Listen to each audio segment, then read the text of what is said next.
What's going on, everyone? Alex Miller from the Eagle here, joined by Travis Brown and Robert Sessler. We're here in Kyle Field following Texas A&M's 31-28 loss to the Ole Miss Rebels tonight.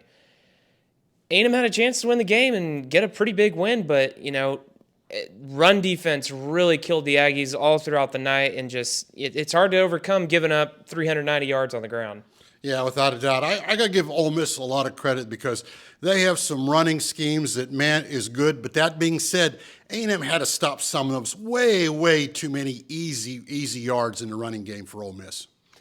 Big storyline of the night. Connor Wegman made his first career start. Haynes King unable to go, left the game last week with a shoulder injury, gave way to Wegman getting his first career start.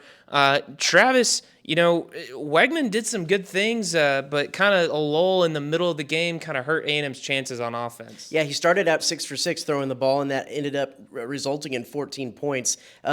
It seemed like he was able to get a rhythm when they were going tempo. They got to the line, they got snaps off quickly those first 2 drives, and then the second to last drive where they marched down a chain, ended up scoring that final touchdown of the game. Would have liked to have seen a little bit more tempo, and I get it. It's like you'd like to see more pressing in basketball, but you got to make shots to press. You can't press off a rebound. You got to make some plays to be able to get into that tempo. But there was times where they were making plays and they were still getting up slow to the line. Would have liked to seen a little bit more tempo. All that being said, Jimbo Fisher said Connor Wegman is the guy. Kind of gave a little wishy-washy answer. Said we'll have to see when guys get healthy again, but he's the quarterback and excited to see him next week. And I asked him about if hindsight was 2020 about getting Wegman in there earlier, and he went with the answer of you can ruin a lot more guys than you can make them if you get them out there too early, which I think there's something to be said about that. But overall, good game from Wegman.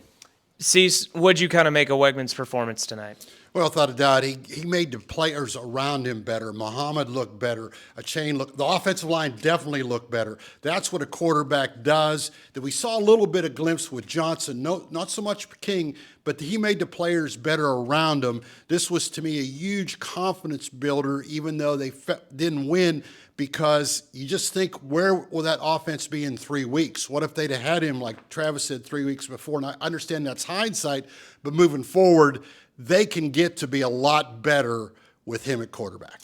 I think that too. He did say that there are they said they didn't really call the game differently per se than quarterbacks, but there are plays that different quarterbacks are more comfortable with. And it did seem like they ran a little bit more simple offense. They ran an offense with a lot more motion, what Jimbo Fisher likes to call eye candy before the game, or he's called previously. And I just think for the most part, the game was called better. If you're going to call the game like that because Connor Wegman's under center, keep him under center because they called a pretty good game offensively, except for getting away from the run there a little bit late. Let's go back to the defense for a minute. A&M was playing a ton of young guys all the way around. We know they've had a lot of young guys in the defensive line rotation, but with guys in the secondary getting injured, Antonio Johnson couldn't play tonight, Tyreek Chappelle left in the middle of the game, really saw a lot of youngsters all the way through. Yeah, that being said, I still want them to tackle better on the 61-yard run that I thought was a real downer. Big play in the game. 2 or 3 guys had a chance. They're going to run the ball. They didn't tackle well. They weren't in position. And, yeah, they're young. And I give Ole Miss credit. They took advantage of that. And to come in here with 100,000 people and not turn the ball over, I thought was pretty impressive. And you mentioned the young guys. One of those guys who tried to arm tackle and missed on that 61-yard play was Damani Richardson, who is about as veteran of a defense player they have out there with Antonio Johnson out today. Well, here's the question. A&M wasn't expected to win this game, had a chance to win, though, or at least send it to overtime. Where do the Aggies kind of go from here as they move into November after a pretty disastrous October? Well, to me, Florida's a must-win. Just because they did play well, they had a chance to win. They got to win against Florida, and that's not gimme. When you're 1-4 in league play, nothing is a gimme. They got to win that game, but I like what I saw. And getting back to why we talked so much about Wegman, I expected to have a little downer in the second half just because Ole Miss adjusted. I don't know what they did, but you knew they're going to adjust to the quarterback. He is a true freshman, but to do what he did in the first game was amazing. I just can't wait till he gets more practices and get up there. And when he gets that first victory under his belt, he'll even be better. Yeah, I mean, the goal right now is getting bowl eligible because for as much as they want to talk about youth and inexperience, the best time to build up youth and inexperience is those bowl practices. Forget the game itself. The bowl practices are huge, and you don't get to have those practices unless you get bowl eligible. They need to find 3 wins out of the last 4 games. Florida's a must-win. UMass is a must-win. Got to think that Auburn's a must-win as well on the road with how they are, and LSU can kind of be the outlier there. But you got to get those bowl practices to build up this team. Yeah. Jimbo's pretty big on those bowl practices, too. Well, don't forget, they didn't have them last year. And you could say a lot, these sophomores, maybe not the true freshmen, but the sophomores, would they be a little better with those practice? Maybe. We don't know.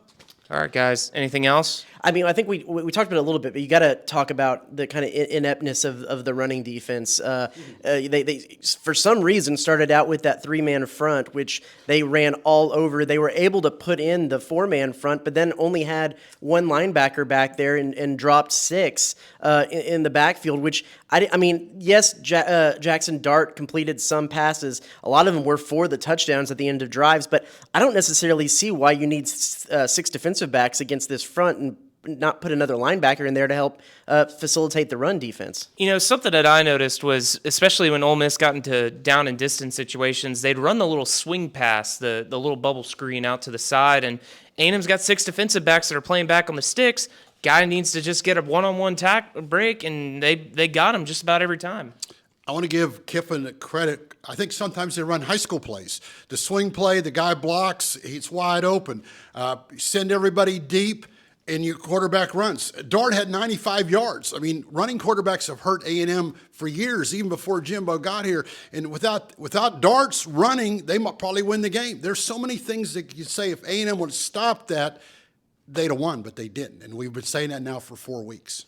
Alex, I want to close with this. You actually went into Lane Kiffin's press conference to hear a little bit about what he had to say about the game and, well, Jimbo Fisher, because there's been some shots fired across the bow there. What was the key takeaways from what old Lane Train had to say? Yeah, you know, I thought it was interesting. Before Kiffin started, he sat down and was asked to give an opening comment, and there was a TV to the side playing Jimbo Fisher's press conference, and he jokingly said, "Oh wait, I want to watch Jimbo first, see if he calls me and Nick Saban clowns again," referring back to signing day when there were some words exchanged. Jimbo called him a clown act for saying A&M bought his recruiting class. But no, I mean, toward the end of the press conference, reporter asked him, do you take stuff like that personally? And Kiffin said, yeah, I'm not going to give you coach speak. Like, I'll be honest, I do take that personally. And, when you call him and Nick Saban a clown, I mean, he said he took that personally and, had to laugh because, he said maybe he can be a clown for Halloween and joked with the SEC network afterward that maybe Jimbo had a Joker costume for him. So Lane Kiffin, never dull, always entertaining, and got to witness that firsthand tonight. After that during that SEC Network interview, they asked him about Judkin's running performance, and he said he liked the running backs, liked what they did, proud of them, especially going against all those 5-stars on the other side of the line. Made sure to kind of stick that last one in there. Yeah, he really drove home that point, and I think we really drove home the point that A&M missed a chance tonight. So that's going to do it for us tonight. Be sure to check theeagle.com for all of our coverage from A&M's loss to Ole Miss, and we'll see you next week when the Aggies host Florida.